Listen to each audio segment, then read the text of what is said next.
Hi everyone, welcome all. Myself Dr. A. Sumati, Associate Professor of Computer Science Department. Now I am going to explain imperative and object-oriented programming and principles of programming languages.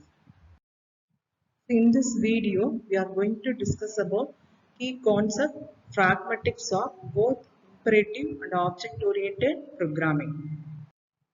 Let's see the introduction to imperative programming languages. The general meaning imperative represents the concept of command. So actually imperative programming is the oldest programming paradigm. So in this situation, a program on this imperative programming paradigms, it is based on giving clearly definitions of sequence of instructions to a computer. In the programming environment, the users want to create any informations depends on the sequence of instructions. In the situations, the users want to giving the some clear defined sequence of instructions to a computer. Therefore, the source code for the imperative language includes some series of commands. Actually, these commands specify what the computer has to do and when in order to achieve a desired result. So in this situation, the commands helps the computers to achieve the solutions to the problem in all aspects. Then values used in variables are changed at the program runtime is known as the dynamic execution. In this situation, to control the commands in the imperative programming languages, the control structures such as looping or branches are integrated and also help to developing the coding part. So next one, we want to see the some simple generic imperative program structures. Before going to initialize and also developing some of the concept on the programming language, we want to start the process. So the first diagrams and also the first loop represents the starting process.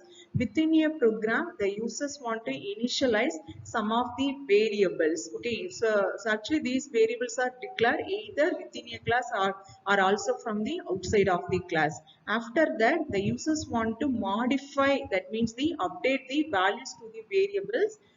So after that, the users want to execute the some test condition. If the test condition is true or satisfied, it reaches the ending process. Otherwise, again the test processor continue to update the some values on the modifications process. So next one, the key concept that is related to imperative programming languages. So imperative program is so called because it is based on only on the concept of the commands that update variable that is held in the storage devices. Here the Latin verb imperare means to command. So next one, we want to see the some important key concept of the imperative program. So this key concept are clearly classified as variables, commands and procedures, and more recently called as the data abstraction. Let's see the variables and commands are the main key concept of an imperative programming languages for the following two reasons. The first one, maximum of the programs are written to model real world process. Okay, maximum the programs are very helpful to developing an applications on the real world environment. So in the cases, so these programs mainly affecting the real world entities, and a real world entity often poses a state that varies with time. The second reason is real world entities can be modeled naturally instead of the artificially by using the concept of variables, and this real world process by commands that inspect and also update the values of the variables. So next one, examples of the variables and also commands. Consider the aircraft flight control programming system. Actually, this system consisting of the following function, that is exposition, altitude, speed, payload, fuel load, etc. In order to perform these functions in our programming languages, the flight control program must model the state. Since the state changes with time to time naturally, that is modeled by a group of the programs. So next one, architecture of an imperative program. with the global variables. Actually, this architecture not consisting of the local variables. So here the global variables are P. Actually, these variables are initialized by the process P. So actually the procedure P consists of the sub procedures P1 and also P2. The P2 have the main function that have the ability to calls and also handles the subfunctions P2. So in this architecture, the global variables actually included in the part of main.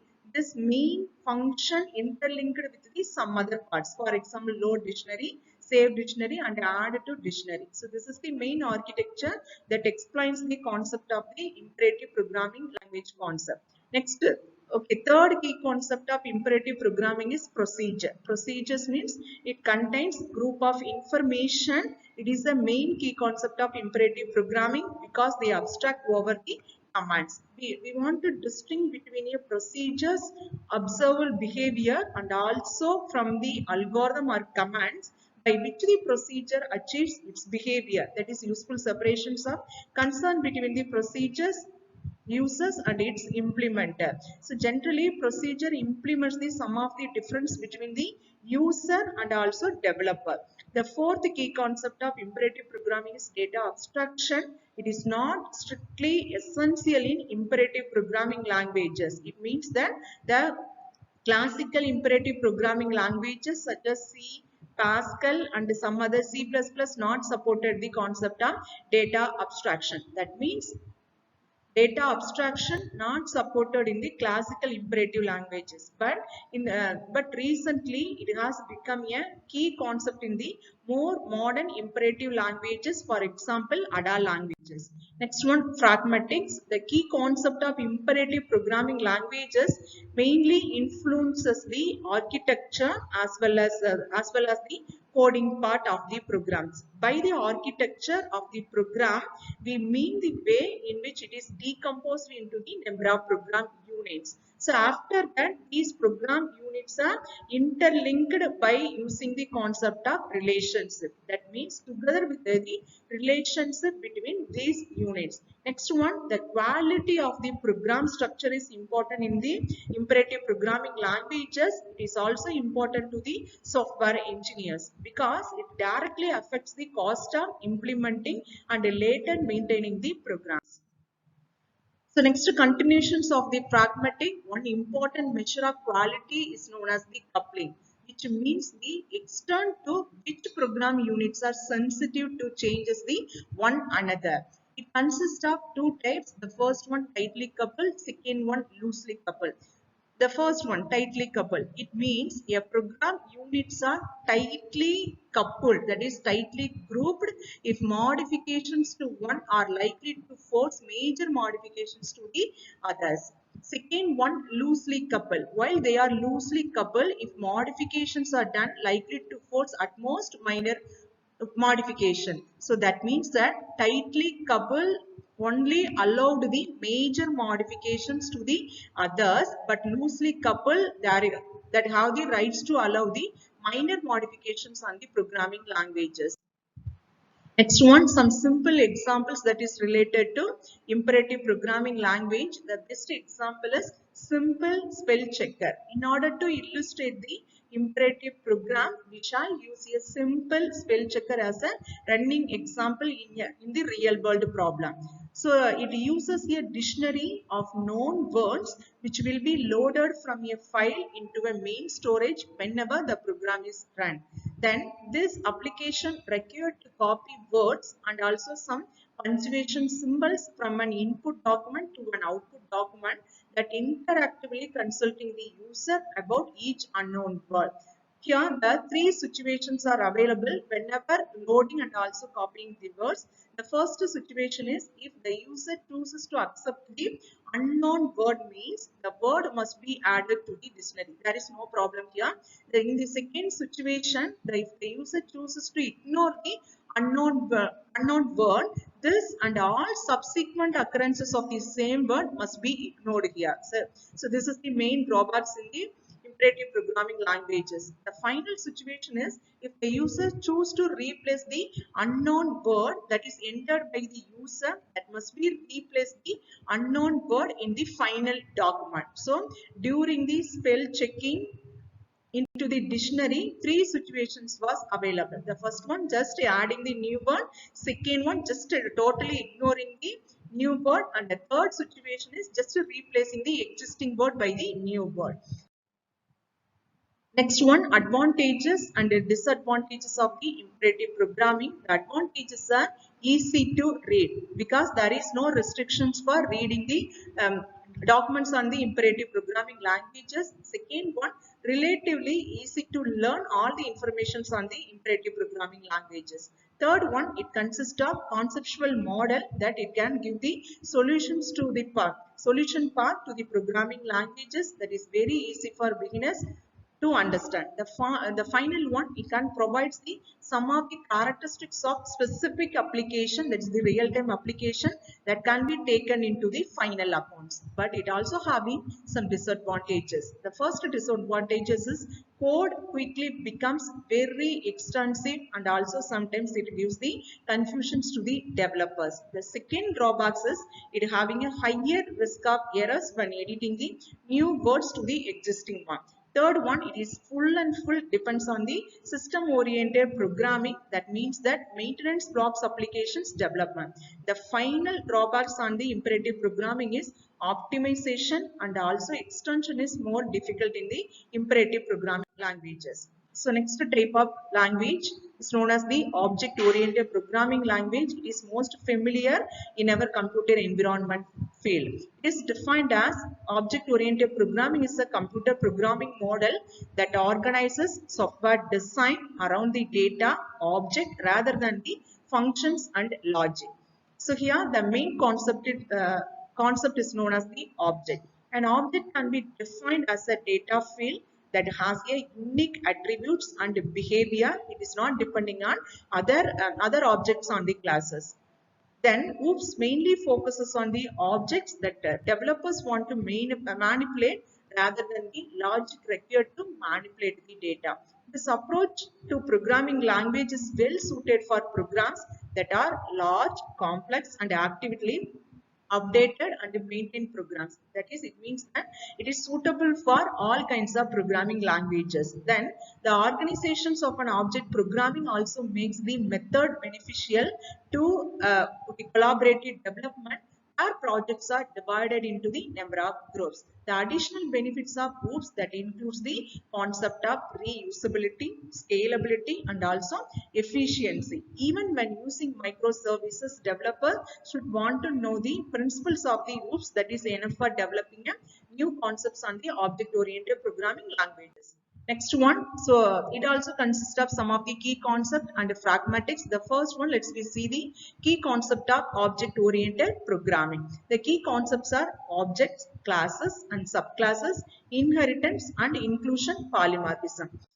Okay, let's see the some of the introductions to object. An object has one or more variable components and it is equipped with methods that operate on within the classes.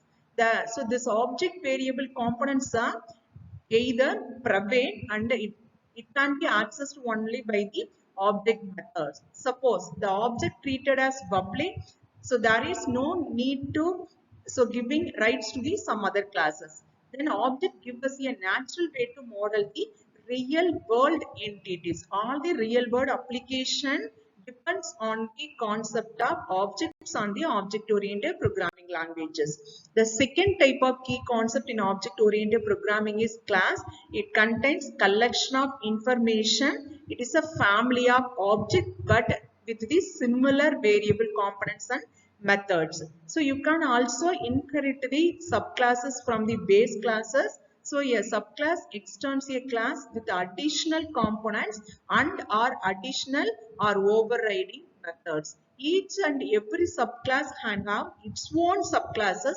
So we can build a hierarchy of classes. This means that this definition actually implements the inheritance concept. So the third key concept is It's known as the inheritance. It also one of the main characteristics of the object-oriented languages. Already we know that a subclass inherit and also shares all the methods of its superclasses or base classes unless the subclass explicitly overrides any of these methods. So apart from that, a whole hierarchy of classes can inherit methods from an ancestor classes. That is, the new classes have the rights to overriding the existing features from the base classes, also from the super classes. So inheritance has a major impact on programmer productivity. It is indirectly implements the concept of reusability. The final one is the inclusion polymorphism. Polymorphism means same name but different forms.